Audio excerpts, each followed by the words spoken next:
going to go ahead and do that. Let's see, it's about 42 minutes in. I got to make a note there for when I edit the video. All right, here we go. It begins. Oh, got to record it, though. Meh. There we go. Meh. In 3, 2, 1. They love it on Nebula. They're wild about it on Taurinus. Even on Motus, where they don't like anything at all, they eat it up. It's Atari's Moon Patrol, the action-packed video game. Race your moon buggy over enormous craters. Blast attacking saucers. And zap moon rocks. But you'd better watch out. Play Moon Patrol. It's more fun than a barrel of Grotniks. You from Atari. Oh, my. Grotniks? Is that what they said? Grotniks. Scrotnik. Scrotniks? Yeah, Scrotnik.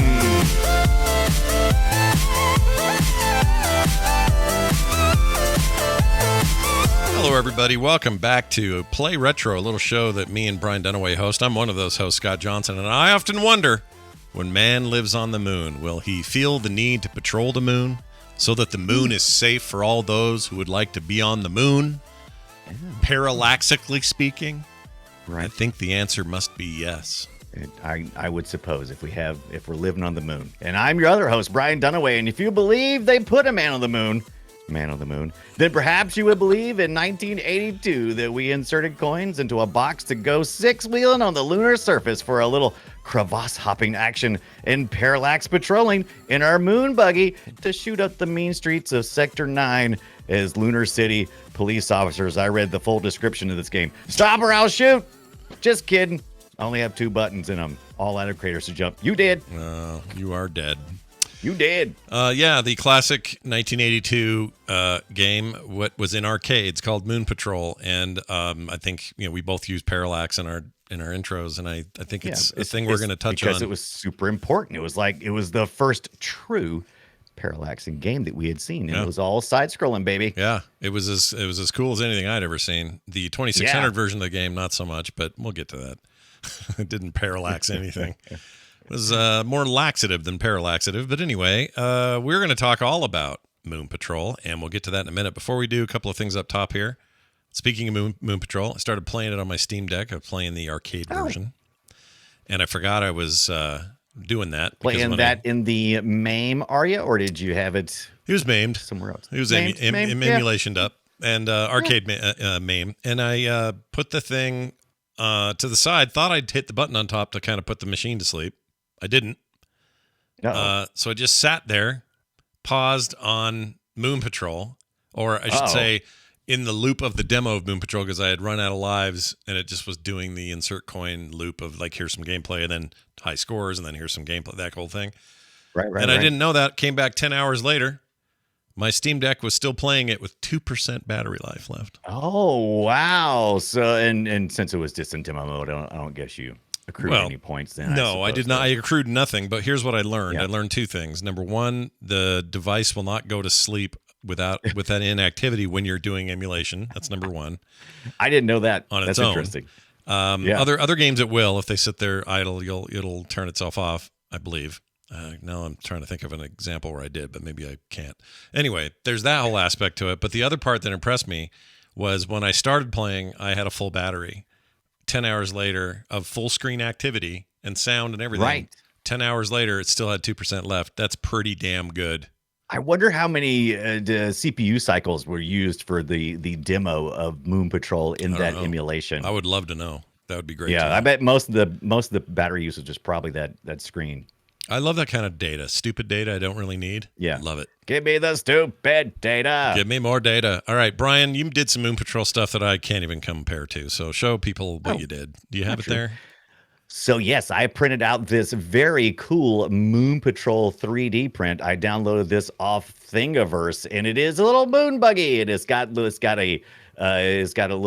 cannon on the top. It's got a cannon in front, and for some reason it has a little cannon at a 45-degree angle. I don't remember that part, but That's I not do in the think game. this is a really Weird. this is a really sweet print. I did this on the FDM printer, which is just that plastic spool printer, so I didn't do it in resin this time. Yeah. But it turned out really well. I was really impressed. And I even took it up to the moon, and it did just what It did fine. Are Yep, you gonna paint that guy or just let him be white forever? I was debating on that, but I mean, I might reprint it again and just print it in a solid color because the game itself is like this Twitch purple, or Twitch. There's two colors. There's where you start mode, and then there's the championship modes. They're pretty solid colors with just little hints of colors on the wheels. I don't know if I'll bother painting it or not. It's just pretty cool just to have. I kind of want to make it where I can spin the wheels and stuff. May look for some more Moon Patrol 3D prints though. Yeah, do that. Yeah. Why not? I think it's cool that every week since you've gotten that printer, I feel like you've done something with the retro print crap. It's well, I have to. It's like oh, I gotta justify this 3D printer that I bought. It's like, and so I've been doing a lot of character prints the last couple of weeks because my office to studio had kind of come to a standstill just because of situations and time and that kind of stuff. And so this week I've changed my streaming schedule, so I'm just going to be doing my streaming of retro games during the week, it's about the same amount of hours, but then I'm going to use the weekends to kind of just work on stuff, get stuff organized, and that's going to mean more stands for all my consoles. I've actually bought another display case. And I'm going to have a Sega section, a Nintendo section, and so on and so forth. So you're going to be like you're going to be a GameStop at some point, right? I know better than a GameStop, I hope. God, jeez, man. Oh, the good news is it's supposed to be the Play Retro Preservation Society is kind of how I envision it. So right. It's a little bit of it's my own things that people have donated, and I just want to keep them in working order, and so that people can, we can have videos of playing this stuff on the real hardware, and hopefully maybe one day like travel with some of this stuff, get some of those old Blockbuster cases. Remember the Blockbuster cases you carry around your NESs in and stuff, those hard cases? Yeah. I could probably put those in carry-on for like a Vegas, right? Sure. You could bring it. You think they'd stop me for that? No. A big old Blockbuster case? I mean, they would scan them, but I don't think they'd, unless they see anything weird, I don't think they'd do anything. And even if they did, they might ask you, like, what are these for? And you could say, oh, these are, were you a kid? Do you remember Blockbuster and games came like this? Well, I'm a game guy and I'm doing stuff here with the games. No, Grandpa. No, I don't know what that is. Now lean over and I'll apply some cream. Yep. You need some cream? Ooh, check pre-show for that reference. Anyway, that's cool. I think it's rad that you're doing those. So please keep it up. So much fun with it. This is Jay Lotto. Check this out. Shall we play a game? Here's a little audio from this game. First, I'll tell you the description of it. Moon Patrol is a 1982 arcade video game developed and released by Irem. Mm-hmm. Or is it Irem or Irem? I'm sure it's Irem. I always say Irem, like it is I think of it like eyeball and REM sleep. Irem. That's how I say Irem. Oh, I like that. That's actually a good way to remember it. It wasn't, or it was licensed to Williams. For distribution in North America. That's how you all played it here. The player controls a moon buggy, which can jump over and shoot obstacles on a horizontally scrolling landscape, as well as shoot aerial attackers, because the moon is full of all kinds of dicks. And you gotta kill them. Actually, that's part of the description. I was going back and reading. I never knew anything about the story on Moon Patrol. What do you really need to know? You're on the moon. You got a moon buggy, 6-wheeling it. And you're shooting shit. You're patrolling. What more do you need to know? Yeah. Right? You're actually patrolling. I didn't realize that was part of it. You're part of a lunar city patrol force. And this, for some reason, the moon is the hub of the universe's thug, is what they called them. They called them thugs. And I was like, okay, so I guess you just drive through town and shoot things? Yeah. Perfect. Yeah, it's the ultimate revenge thriller against alien bugs that live on the moon. And it seems like the moon is teeming with them. Like, it's a problem. It's a real problem. Oh, there's so many, and they're so angry at you, too. And the roads are shit. Everything's bad. It's not a good place to be. But here's what it sounded like. And I think I may have pinpointed why I have such fond memories of this game in the arcade. And it isn't what I thought it was. So let me play this sound, and then we'll get back to it. Here you go.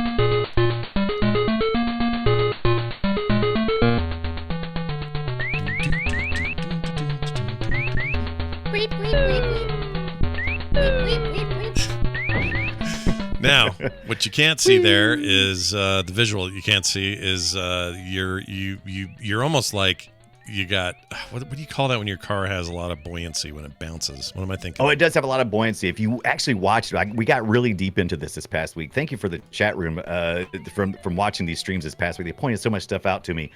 The wheels actually stay attached to the surface, which is like little hills and little bumps, and so the wheels actually spin, but they stay on the surface, and the actual vehicle seems to respond like some kind of shock or something. It is brilliant. It's really good, given the lack of like technology at the time to fool me into thinking you've got some real physics going on with those tires.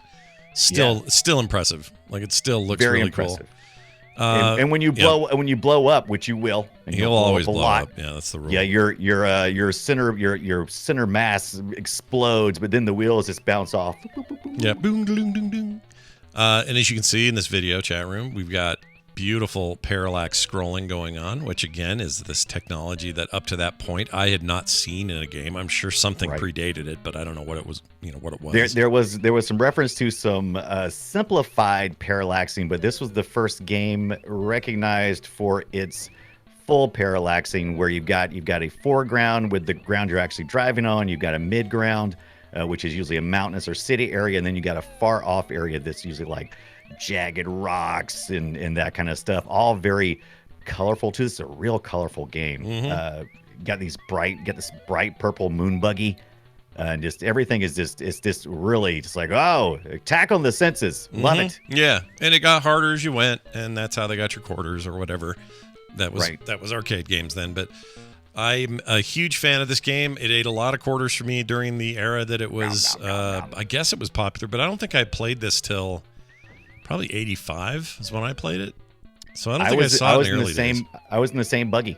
Yeah. I did not have this at our local arcade, or at least it did not grab my attention. I didn't play this until later, I think in emulation form. And I fell in love with it because it is one of those early just shoot 'em ups. I mean, you just it's like an endless runner in some ways, because the buggy goes from left to right and you're just going constantly, and you can choose to slow down or speed up, but you can't come to a stop. So it is always somebody has got the gas floored, and so it's very engaging. The entire thing hinges on the jump mechanic. Without it, this is about 1,000 times less of a video game. There's something about it, and really it's only there for big dips and holes or jumping over enemies, or if you missed one of the rocks and you need to jump over it or whatever. But I don't see Moon Patrol working without this high flying, jumping little exercise that you do in the game. The physics are really good. You wouldn't think it, but in a game from 1982 at the arcade, there's physics with gravity, and it's like you really do when you speed up, your jumps are longer because the speed continues through the momentum. They just did some really smart things, and the developer was Takashi Nishiyama, I believe I'm saying that right. Maybe not. You may know him from Kung Fu Master from 1984, which is one of my favorite all-time games, and then went on to do the Street Fighter series and some other stuff in there. Also did some directing and producing as well. Is he still rocking, still around doing things? I don't. Let's see if he's still kicking it live, but he is a huge part. And this is, I think, Irem's first big hit in the arcades. And Williams was well enough to pick up that the publishing rights in the U.S. They made a lot of money on that kind of stuff. Yeah, they did real well. Pac-Man, oh my God, they were producing like 12,000 Pac-Man a day at some point in time. Yeah, when Namco was doing that, it was that must have been like all the money in the world to Namco. Yeah, when Pac-Man all the money. Yeah, all the money. This one, I'm not seeing a death or expired date on Takashi Nishiyama. Yeah. Maybe he's still making games. I'm always curious when guys from way back then might still be making games now. That'd be a cool thing. Because lots of times these guys are super young. They might have like only been like 18, 19 years old and 82 or so, and so easily can survive until then. Well, I never answered the question, which is why do I think that I liked this more than I have any right to? Because in some ways it's a very simple game, and we've mentioned some of the things that are cool about it, but it's really just scroll to the right, jump over stuff, shoot at the right time. It plays a lot like I don't know, scramble if you're on the ground the whole time, you know? Yes. So it's really And just this kind is of a play something- on that. Yeah. And this was something that it seemed like game developers were wanting to do. They wanted something that was a vehicle on the ground because we had, we're still using, we'd already done like a lot of Space Invaders where there was really no surface. We were just like out in space and that kind of stuff. So actually have something on the surface. By the way, the person right now playing Moon Patrol is jumping over the 3-minute mark. Yep. Which is when they start adding in landmines, which your jumping becomes super important, and being able to jump between those things, it gets really hard. That's a right point. about That's basically the point in the game that if you're still playing there, Yeah. you've opened a quarter account for this game and you're just paying it. And that's another thing that people don't talk much about on this. This is definitely known for being the first game to introduce the parallaxing, but according to Chasing Ghosts, a documentary, and I've seen this in several other places. I don't know if they're all quoting the same 2007 documentary, Beyond the Arcade. Irem's this game here, Moon Patrol, was one of the first games to allow continuations with score retention by putting another coin in, and that's what this game was all about. Yeah, you didn't have to start over, which is nice. Yeah, you had to get to the next checkpoints, and you were trying to score as many points as possible. The checkpoints were kind of unique in themselves as well because they were marked by the alphabet every so often. On the ground, you would see like an A or a B, and then you have to go like the first 5 letters would be the first section, and there's like 5 sections total, and it kind of loops over and gets a little faster. More bad guys come along. Your car changes to red from purple because you're in the championship mode. Yeah, that's right. Now you're hardcore. Look at that. Yeah, now you're hardcore. That game is really good. There's nothing wrong with Moon Patrol. I'm a little surprised it never got proper sequels. I mean, we'll talk about ports and stuff here in a minute, but I was curious about that because I was like, man, what would it really need? What would it have taken? I guess because the developers who were working on this stuff had so many great ideas that they just moved on to the next thing. Because Kung Fu Master was absolutely a huge hit by itself. It just made sense, I suppose, just to move on. Yeah. By the way, the other game released that year was Taito's Jungle King that had side-scrolling parallax, and that looked okay. I still think this looks better. It came out a couple of months later, I think, if I remember correctly, when I was reading this week, because I was like, "Oh, that was parallax scrolling too." Apparently, it was on everybody's head. So we've talked about this plenty of times. If you think you're the person who has the best idea in the world, you're the only person. No, someone's thinking about it right this second. They're already doing it. Garen freaking Teed. Well, now let's look at a sad thing. All right, I'm going to play you some sound.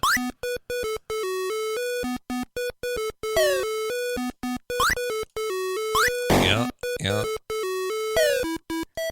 Anyway, you recognize the limited sound chip there. And if you're looking at the stream, you'll notice it's a pretty ugly. It's an armadillo climbing or walking across the. It doesn't look like a moon buggy. Nope, that's for sure. Nope, it looks like some kind of creature with legs, like a real weird turtle or something. Yeah, who's kind of hauling ass. The essence of it was there though, and it's fine. I played this at my friend's house. It was okay. Like a lot of Atari ports, you sort of just lived with it, and it was as good as you got, and you were willing to take it. I mean, the ground was that Atari ground green. If you ever played Pitfall, you know exactly what green I'm talking about. Hell yeah. There's parallax scrolling. There's X's that mark the checkpoints. It's a lot more action, though, than the arcade. It starts off right away with a lot more with characters. I don't think there was a ramping difficulty. I don't think it had the resources to do that. Like at the arcade, it ramped up slowly and it got harder. The Atari was more like, okay, here you are, and this is how things are happening randomly, and it's going to get hard all of a sudden. Yeah. But I thought for an Atari 2600 port for arcade game, this had everything, pretty much that the arcade had. Yeah. Well, and plus, not to mention the landmines you talked about being a later stage thing in the main game, in the arcade game. They show up like a minute into this. Like, there they are. And it actually used the difficulty switch too. Lots of games during that time, I would always I'm like, oh, let's turn it on. I'm like, oh, I actually hit the difficulty switch. What does that do? And a lot of times it wouldn't do anything in lots of games. So this one actually lets you go like 1-player, 2-player, just like the arcade. You had 1-player, 2-player. That's right. Here you also had 1-player, 2-player, and you could go easy, I think medium, and then hard. And if you had on easy, you had like a little cute little bear icon. So I played on easy. I kept the bear icon up the whole time. This one is different than the arcade because the arcade you had a 2-directional stick with 2 buttons, one for jump and one for fire. Here we have a single joystick with a single button, but it's 4-directional. So you would use I believe the fire button is the button, the red button, and then you get to push up to jump. Yeah, that sounds right. So that's my memory of it. It's a little disruptive because when you're speeding up and slowing down, which is really important in this game because you've always got things over top of you and things that you're about to run into. And so it's real important to be able to time those things just right. Yeah, it's it's an okay version given how bad those ports usually were. So it was an amazing. I was blown away by being able. I was like, oh, this is actually playable. I played it's not too bad. Many not playable games in the Atari 2600, and this is okay. But that's where they ended it. That happened in '83, so just a year later, and then no sequels. Like none. They didn't go, hey, here's a new. I don't know. How about Mars Patrol? Oh, I mean, there is Mars Patrol, but that wasn't the same. Is there Mars thing. Patrol? Wasn't there a Mars Patrol game? Wasn't there? I don't know. Hold on. I might be thinking of something too new. Stuff up. Mars Patrol game. Hold on, this is really ringing a bell. There'd have to be. There's so many clones of this thing. I mean, I would not be surprised if they. That's 100% what this is. There's a million of these, and they're all ripoffs of Moon Patrol, but they. Right. Let's see. There's Mars Patrol Total War. Oh, that's a book too. Oh, there's all kinds. That's probably the reason why it sounds familiar. Mars Patrol on Newgrounds. Let's see. What does that look like? I'm gonna hit a video. Oh no, this is. I thought they didn't do Flash games anymore. This must be HTML now. I thought so too. Skip intro. New game. How do you even play a Flash game? Where's your even Flash installed at? That's a really good question. Okay. Oh, this isn't the same. Well, anyway, yeah, there's a lot of those, and that's why I'd heard of it. But yeah, no proper sequels, no follow-ups, no arcade follow-ups in particular. And I think that's a little bit of a bummer, but also, hey, it was a great thing. Maybe leave it and just call it good and move on. Like imagine you said. If you could go back in the other direction or something. Yeah. Or if there was some kind of, there's just so many possibilities because you got the most basic of games here. I mean, it's what shoot 'em ups basically eventually became, right? Mm-hmm. I mean, whether you turned it vertically or if you kept going right to left. I mean, that's basically what it was. You know what I want, though? I want like a behind-the-car buggy game where I'm on the moon and I'm running around doing missions. And I got to shoot shit and jump and all that stuff. You could do that in a big 3D game now, and it would be super rad. Yeah. I would play that. I would totally do that. You want to know what it looks like? You want to know what a 3D Moon Patrol looks like? Give it to me. Arcade's Greatest Hits, the Midway Collection 2 from 1997 for the PlayStation. Oh, tell me more. Is it? They actually did that. Digital Eclipse, you probably know them. They do a lot of retro stuff. Mm-hmm. They have their own little engine. And their whole idea, behind the business is to make games be arcade perfect on more modern systems. So all the way in 97 from 1982, we get another look at Moon Patrol, this time on the PlayStation. And it's a whole collection of Midway games from the Joust 2 to the Root Beer Tapper, Splat, which I never played. Did you ever play Splat? No, never did. I don't even know what that is. What the hell is Splat? I don't either.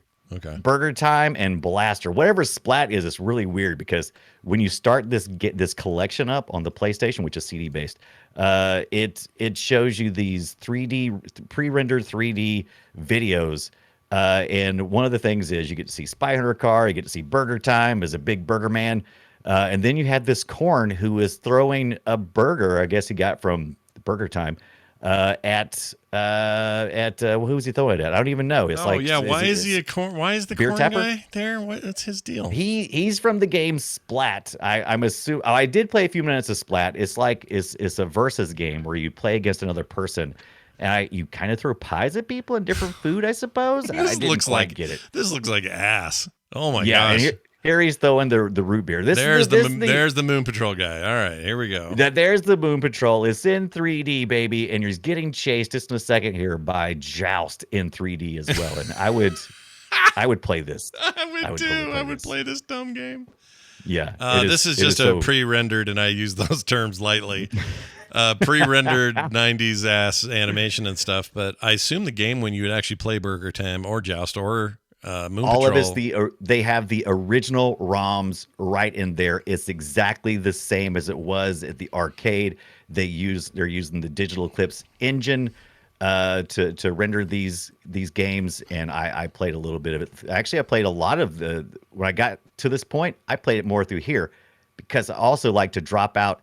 One of the great things about the Midway collection, these hits and stuff, the greatest hits they made during this time, they had like little bonus stuff, and they had Eugene Jarvis from, you remember Defender? Yeah, and, he did. Eugene Jarvis is a freaking genius. We just talked about him recently. Yeah. Had John Newcomer, who was Joust 2. Yep. There's all these interviews with those guys, and they do it through this trivia stuff. So they set you up with like these trivia questions, and you got to choose on the PlayStation controller, which one you think it is out of 3 choices.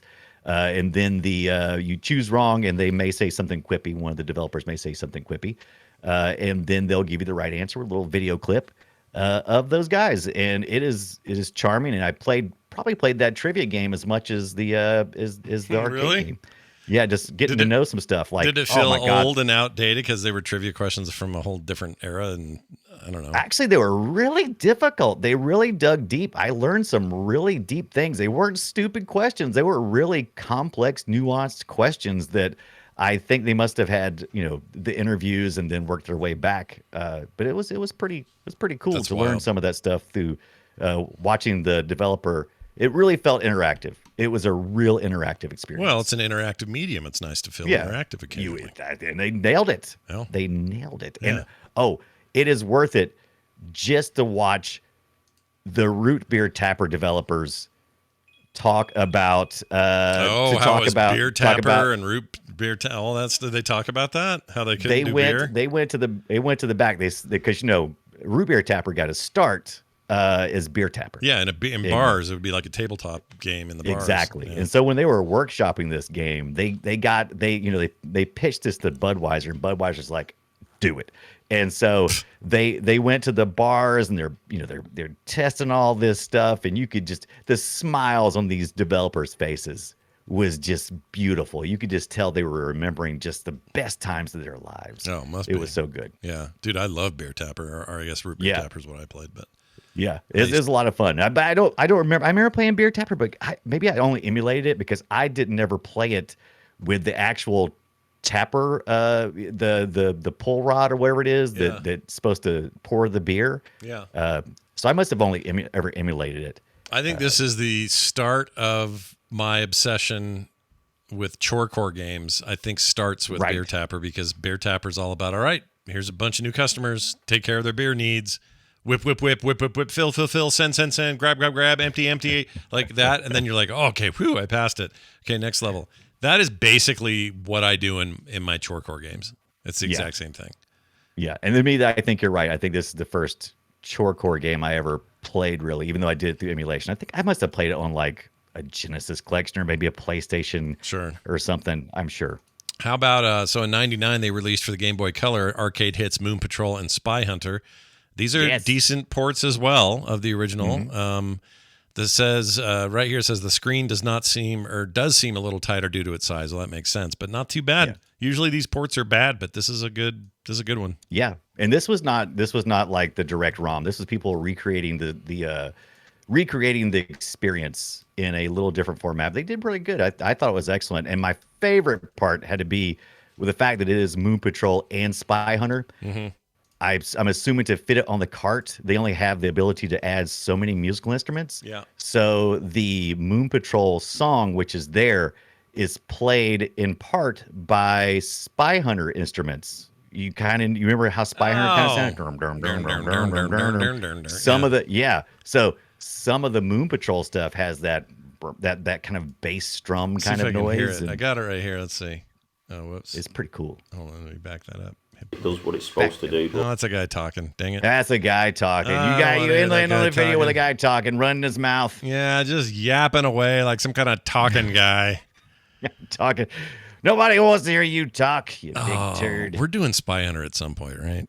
Oh yeah, we're definitely gonna do Tapper and Spy Hunter. I've already added them to my I mental love- list of we gotta do love these one day. Spy Hunter is one of my favorite games. Did you played Spy Hunter 2? Did you play that? Yeah, I played As everything, much? all of it, including Yeah. that horrible Rock game that The Rock was in. That was more Yes, recent. yes. What was it called? There's- Spy Hunter game with The Rock. Fast and the Spy Hunter. It was, let's see, where is it? Oh, Spy Hunter. Oh yeah, there we go. Spy Hunter Nowhere to Run was the name of the game. No, And it had the Rock in it. yeah. And it Spy looks Hunter like really ass now. inspired a lot of people. Yeah. It really did. It And did, and it was there's a great There was a Go great ahead. it was a great game. There's nothing wrong Yeah. with Spy Hunter, right? in that Midway collection too. They had that talked a lot about the Spy Hunter as well, and they went down a bunch of stuff. And the developer talked about the car was designed. I don't want to give away the trivia question. Why not? It's a Z28. It was one of the developers that just bought a 1983 Z28, and so they put that in there. So that's the reason why it's shaped like it is. Yeah. I could see that. Oh, Yeah. wait, whoa, Lara Croft is in this game. Or somebody like her. Boy, yeah, this is when PlayStation was just throwing everything, right? They're just like, here you go. Yeah. Sony was just like, Do you need a busty British lady with a blue suit? I got her. She's right here. She can fight with The Rock, and we'll see how Right. that goes. Boy, that looks worse than I remember it looking this game. I know, but I was worse when you first explained it. I was like, oh, that's not going to be retro enough. And I'm looking at this thing, and I'm like, oh, that's retro enough. It might be too retro. It's so Yeah, ugly. right. All right. So those are all cool. There is some stuff worth mentioning. Moon Buggy. Right. I never played this. Did you give this a look? 'Cause I gave it a look, and I loaded it up, and it was pretty cool. I was like, oh, this is what it would look like with a little flashier graphics in 1997. This was it was one of those. I don't remember those Windows CD collection of games. This game is so rarefied, you'll be lucky to find it. I found it on archive.org. It's Moon Buggy from 97, and it was a Windows CD collection. It's just kind of cute. I just liked how it looked. You know, the graphics are updated, and it feels like Moon Patrol. I forgot about those things. Those collections had the weirdest, and they were all mostly ripoffs or send ups. Like Most of it was just crap. Yeah. But every once in a while, you find something cool. You're like, oh, this is cool. And this is one of those. You know the one I really liked? I kind of remember this. I remember the time you could get it on DVD or disc, but eventually they just put it in Windows. I don't remember what version, but that old pinball game, the Windows pinball game, Oh God, that was so good. so Yes, good. that was so good. We should I played the probably crap out of that. we should do an episode where we say, here are the 5 old shitty Windows games that are good. Right. They're actually kind of fun. Yeah. You didn't think you was going to get loaded up with some good games. There's one or two. There's Yep. one or two. There's another one called Jeep Commander. Which, Yeah, did you- I did not tweeted play you on this this one. either. This is news to me. This one I didn't know about I this. tweeted you this today because this is just it's just like what it sounds like. It's 1986 for the Commodore 64. It uses the SID chip, and it sounds fantastic. I love the music in this. This is such a Let's hot play a jam bit of it. Let's on see this what we thing. got here. Listen to that bass. Whoops. Okay, wait. Here we go. Oh yeah, that was a demo, and then it stopped for a second. It'll start up again. Listen to this. Oh my lord. They get a lot of bass out of that chip. Yeah, that's more badass than it ever deserves to be. Yeah, I agree. But you're riding in a Jeep. You're on the planet Earth shooting stuff. But it's the same idea. There's big holes in the ground. You got to jump over Yeah. them. You fire up, you fire forward. It was a clone. Yeah. And that's nothing wrong with that. You know what? I actually kind of appreciate clones. I think they're Yeah. weird and I like them. You know? I think clones are fine for me.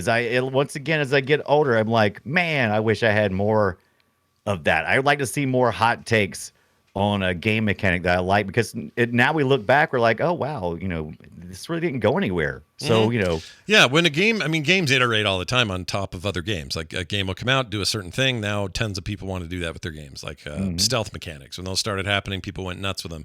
That Vampire Survivor game that took off like crazy last year on Steam provoked, I don't know how many hundreds of copycats, and there's a bunch of them that are really good.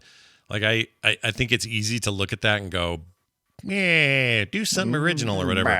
But I actually think iteration's a really strong way to like further the art form and like make more games. I think so too. Yeah. It doesn't hurt my feelings like it used to. I used to be a real snob. I'm like, stop trying to steal the thunder of the guy down under. I don't know. But yeah, I didn't care for it. The Australian developer who made Moon Patrol, Right. he is the guy down under. Don't steal his thunder, you'd say. Yeah. I Now, see how it there was one thing I did. I meant to mention in my pre-show, and I just noticed it in the notes. I sent you the link. That there's 2 movies that had Moon Patrol in them that I saw. Oh. One was the 1984 movie, The Karate Kid, had a Moon Patrol in there, but more featured was in a movie called Joysticks from 1983, the year before, and I never heard of it. Oh, but it was on. I remember this movie. It was on Tubi. Yeah. And I was like, oh, what is this? It's all about, I read a little synopsis real quick. It's like, oh, they're trying to save the arcade. Sweet. But it wasn't sweet. It was more like those ski patrol movies and that kind of stuff. If your brain says, oh, when they say joystick, what do they mean? You're right. The whole intro song is a joke about play with my joystick, wiggle it left, wig, and it's all an innuendo. Yeah, is what it is. The whole thing. You know what I like about that though? They just showed it. I didn't know it said Joe Don Baker's in this thing. It is. Joe Don Baker is in this, believe it or not. He is the baddie. There's actually a couple of people that went on to some moderate success. Sure. And it wasn't bad as far as that goes, but man, was this just a TNA show. It was just like, how many times can we show some boobies? Yep. This many times. It was rough. This has Jonathan. I said through the whole thing. Yeah. Jonathan Grise is in this, and he is. Do you know who that is? Oh my gosh. Yes. It's Uncle Rico. It's freaking Uncle Rico. Yeah, that's right. And he was in White Lotus season 2. You all know him. You just don't know. He's on Seinfeld. Played a homeless guy in Seinfeld that stole a wheelchair, I think, or something. Yeah. There was a couple of people in here that went on to do, moderate success. Yeah. No breakouts or anything, but not bad. Not bad at all. I really like John Grise a lot. So I do too. He's hilarious in this. He's weird. Oh, but he's always weird. So old now. Jeez, look how old he is. I mean, I guess happens to the best of us. We're all aging. Damn you, age. Screw you, age. That's the video game I don't want to play. It's joysticks. Age. Oh. Oh. Ooh, look at this girl. She's got a little the 80s shorty shorts on. These are the kind of shorts that the girls wore when you and I were growing up, and we were like, oh. There was a lot of that. Yeah. In joysticks, yeah. In joysticks. Yeah, it's Porkies, it's hot dogs, it's all that stupid shit. It's all that stuff. You've seen those kind of things. It was definitely not good, and it was definitely if you want to turn it on and go, God, this is dumb. Yeah. But it was fun seeing the cut scenes. Instead of having like a Star Wars wipe, it was a Pac-Man. I don't know how they got Pac-Man involved, but it was a Pac-Man. Yeah, but she was using the Tron controller when they showed Pac-Man. That bugged me a little. That's what I was thinking. I was like, that's like a Tron controller. So, and then they had like this one part where they made this huge, giant couple of joysticks that are just outrageous. There's things to be gleamed from this thing, I suppose, but boy, you have to the price is high. The price is high. You're gonna pay. You're gonna pay for that. You're gonna pay that price. Real quick here, if you want to play this today, you can emulate it. You can get the arcade machine if you can find it. Good luck. It's like the A-Team. They're kind of hard to find, but if you can, you can hire them. Arcade Archive, Nintendo, PlayStation, etc. They've all got their collections or whatnot. And then the Williams and Atari collections often will include it as well. I would recommend that one from '97 is the one that I would look for if you can. For the PlayStation, because I just think that goofiness around it is too good to miss. It's too good. And it's funny because it's an Inception level, because I downloaded the CD to play in the PSX emulator on RetroArch, actually on my Mr. FPGA. Nice. And then, of course, it's got another emulator running the software inside of that. So, but it ran perfect. Now, here's the crazy thing. There's a weird game on Steam which just launched, so I'm glad you added this. Yes.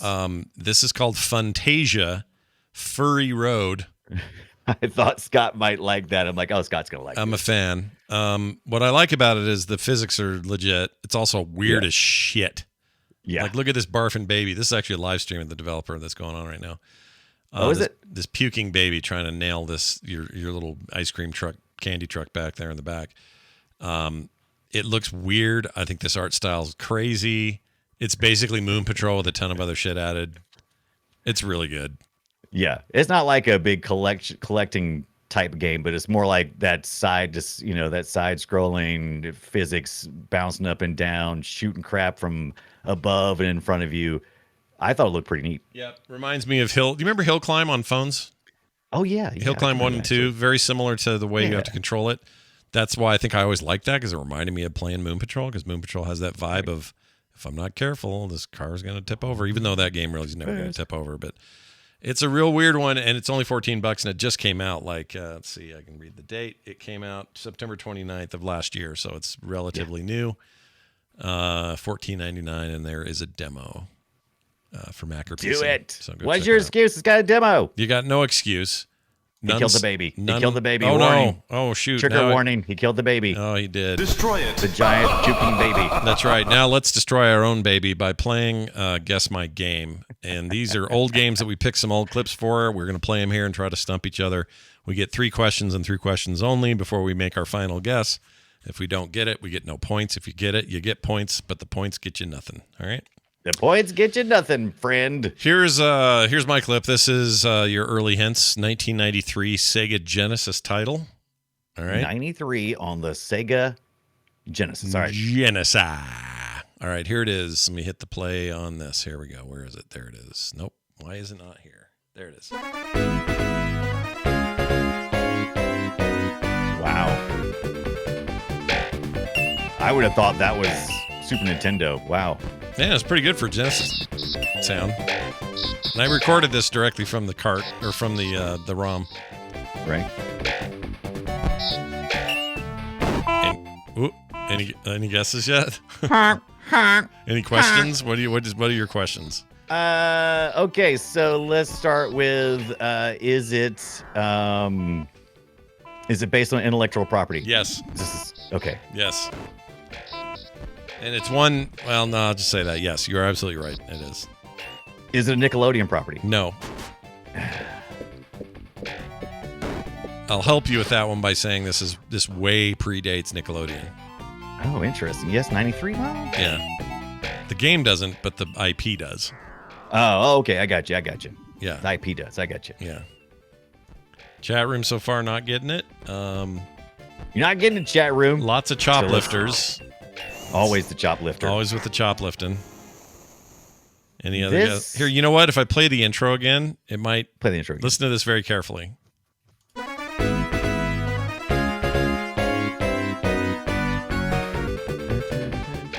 Wait. I know that. Wait. Is that like a? That's where I cut it off. Is that like a Looney Tunes kind of thing? Oh, is that your third question?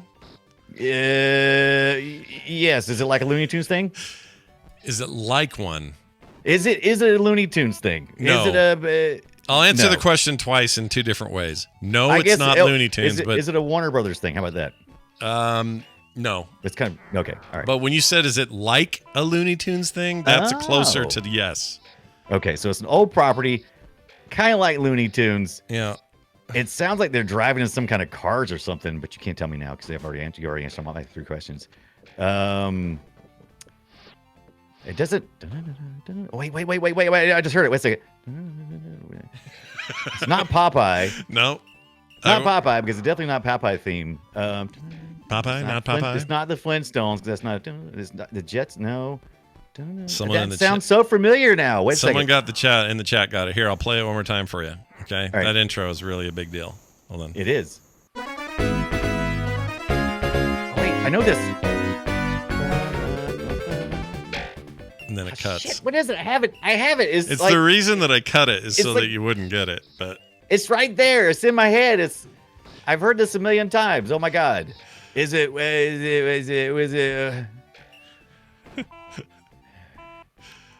Woody Woodpecker? no, the answer is not Woody Woodpecker. The answer is Tom and Jerry's Frantic Antics.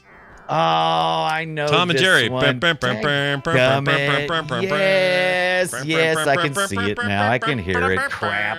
Yeah, but you can hear it if you hear the whole song. We're Crap. going to give it away. So that's why I only did a little bit of it. But that sounded much more like Woody Woodpecker, though. A little bit, yeah. A little bit. Who's the guy that did... Who did Woody Woodpecker? What was his name? Wait, I know. Woodpecker is You said Tommy Wood Pecker. Pooper. Tommy Peckerton. Tommy Peckerton. No. Yep, it's the Peckertons. Why is his name? Why would Williams? Is it? Oh shoot! Why am I blanking on his name now? I don't know. Gratz, by the way. Who got it in the chat? I'm trying to give the right. Oh, somebody. Walter Lance. There you go. Oh, Rabbit Walter Magic Lance, says Walter Lance. There you go. And some. Yeah, it looks like a couple people got it in the chat room I there. think Sir John Card was the first to get it. Nicely done, Sir John Card. Sir John Card. You did it, man. All right. That makes sense. That makes sense. I'm going to play Dadgummit. yours. What's the year and what's my platform? What do we got? We're looking at 1992 is a SNES game on the Super Nintendo Entertainment System. Okay. All right.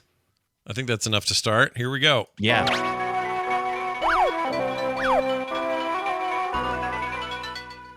Asian sounding thing. That's your question. I mean, it's clearly Asian influenced something. Right. Super Nintendo, you said? What year? Super Nintendo. The North American release was 1992.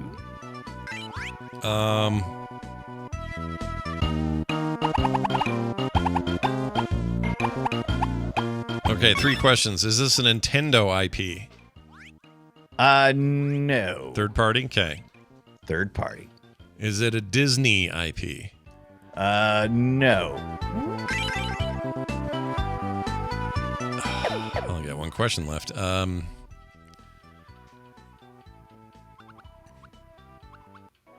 Is it a platformer? No. It is. Do we tell you what it is though? Because okay, so you asked what's a platformer, so I can answer that question. So it's like an action adventure game. Okay, action adventure game. Right. I don't freaking know. I don't know what else to guess. You ready? I thought you were gonna say it was Mulan, but that was years later. Oh, much later. Yeah, that's why I asked Disney. I give up. What is it? It is The Legend of the Mystical Ninja. Oh, I've heard of that. Never played it though. Konami. I had not really heard of it until more recently. It's a Konami game. But it's the whole series. Gonbear Gomon or something like that. I don't know how to exactly pronounce it, but Gomon, Go Bear Gomon? Gonbear, G-A-N-B-A-R-E. Yeah. But Legend of the Mystical Ninja is what we called it. Yeah. It says here, I put it through Chat GPT to see what it would say. The Legend of the Mystical Ninja was developed by Konami, which you're absolutely right. It is an action-adventure game that was released for the Super Nintendo Entertainment System in 1991. I think that was in Japan. The American release was later. Right, correct. 92 for us. All right, well, it got it right. We're testing the AI to see if it knows things. Very good. But yeah, it's a very cutesy game. Someone had suggested that we do this series. There's, I think there's 3 of them. And they made it onto the Wii Virtual Console and stuff, and all the way up to the 3DS. Nice. Which had a Virtual Console. Who suggested this? Do you remember? Who told you? I can't remember. It was suggested one night when we were streaming. Well, then you're not going to get any credit today, whoever you are. I'm sorry. You'll have to remind me later. Brian's fault. I'm sorry. Okay, now this. Welcome to the treasure room. So this is the treasure room. It's where we do emails. Try this level now. Oh, and sometimes it's phone calls. So we're going to try that level. All right. Okay.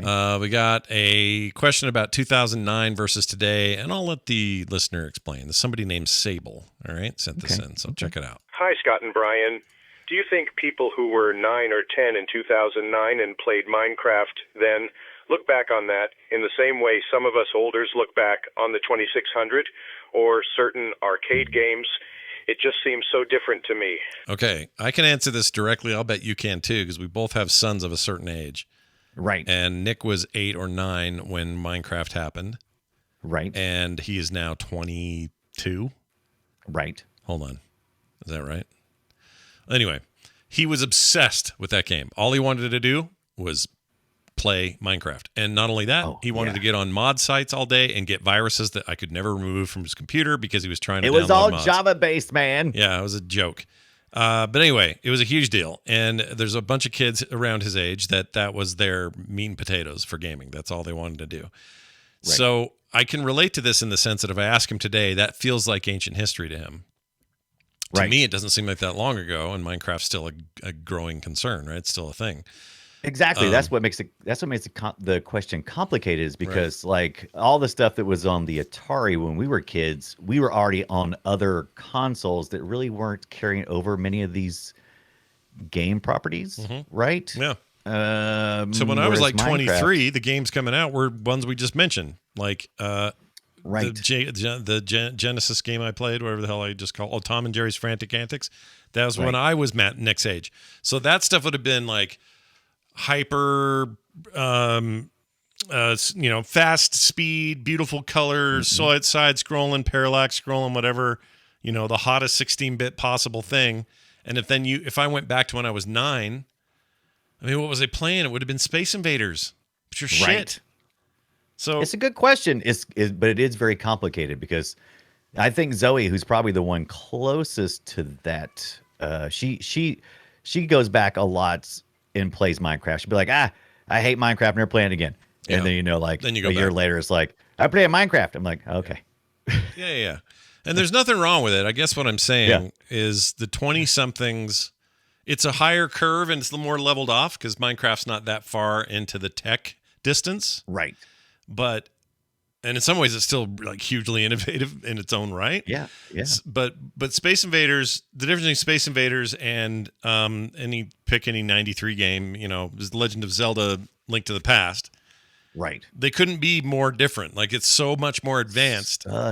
It's different gameplay, different world, different gameplay, different graphics, just totally different. Space Invaders had one color, and it was black and white. Well, that's two, but they had one color capable of showing on that black screen. Right. But emotionally, I think everybody does that when they turn 20. Emotionally, you're going to look back and go, oh, and we all do this, no matter what age we are. We all look back and go, oh, remember the simpler times. Yeah. There was no frustration with it. It was just, it was just playing. That is nostalgia in a nutshell. Yeah. And you have some of that. Listener about your 2600 and a 22-year-old has that about Minecraft, and it's okay. It's all right. Yeah. And that's what you do. Someone's going to have that about Fortnite. Somebody's going to have that about this weird Funtasia thing we looked at. Like one day this is classic, classic gaming. One day far too soon, Scott. Far too soon. All right. Well, there's the end of that. Thank you, listeners. And look at us. We both failed this week. Good job. But Chat Room didn't. Chat Room did get the what was the game again? Tom and Jerry's Frantic Panic or whatever it is. What did I call Frantic Kitty Cat. Frantic Antics. That's it. There you go. Frantic Kitty Cat versus Mouse.com. Real quick here, the number he used to call that in, 801-471-0462. And if you want to send your messages into that, you can. You can do a voicemail, a text there if you'd prefer, or an email to playretroshow@gmail.com. Our next discussion is going to be River City Ransom, you guys. Yes. Woo! River City Ransom on the NES and the Kunio Gun series, if I have any time to do it. We might be able to squeeze that in. Yeah. But that was important to me because I've been kind of playing this from last year. We talked a little bit a few weeks ago about Renegade. The Mitsuro, I'm not saying that right. Yoshida, who was the designer who did River City Ransom, passed away this last year. And ever since then, I've been trying to go, I need to go back and visit River City Ransom and kind of do a deep dive. He was only 61. Too young. Yeah. Don't like the young dying. Don't do that. No. Yeah, you, him, Lance Reddick. Who else died recently? Too young. Just quit doing that. Quit dying young. Yeah, don't do that. There's too many really old douchebags for the young, nice people to die. All right. Yeah. Too many older douchebags getting to live. What is that about? Only the good die young. I've heard it before. Only the good die young. That song was so true. I'm going to start being a huge dick so I can live longer. Right. That's what I'm gonna do. So what can I do? Can I start? I think you have to balance it, don't you? I mean, like you have to you can't be too dickish because then someone will kill you, but you got to be dick enough that they don't want you in the afterlife, right? Oh, I see. No, that's good. Keep them there. I like where your head's at with that. I totally agree. Yeah. Well, anyway, we'll let you know how our new dick lifestyle goes. In the meantime, though, River City Ransom for the NES and more next week, right here on Play Retro. Play Retro Show at gmail.com is our email address. Like I said before, at Play Retro Show on Twitter. You can also send us those those texts or those voicemails at 801-471-0462.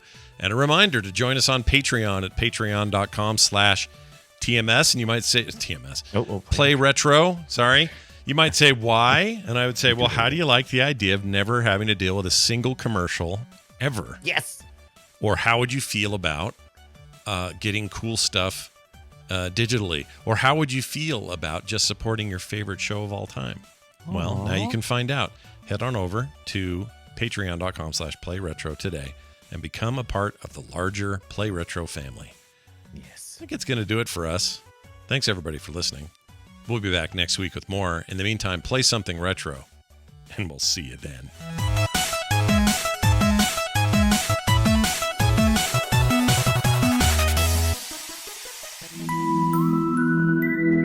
If you like what you just heard, there's a very good chance you will like all the shows on the Frog Pants Network. Get more at frogpants.com. Sonic Software Planning. What? What's that? I love that. Sonic Software Planning. Sonic Software Planning. It's some Japanese logo for the Sonic team, and I can't remember why I have it or where I got it. I like it. It's real dumb, though, right? I like it. Pretty, yeah, I love it, though. Pretty dumb. Pretty dumb, but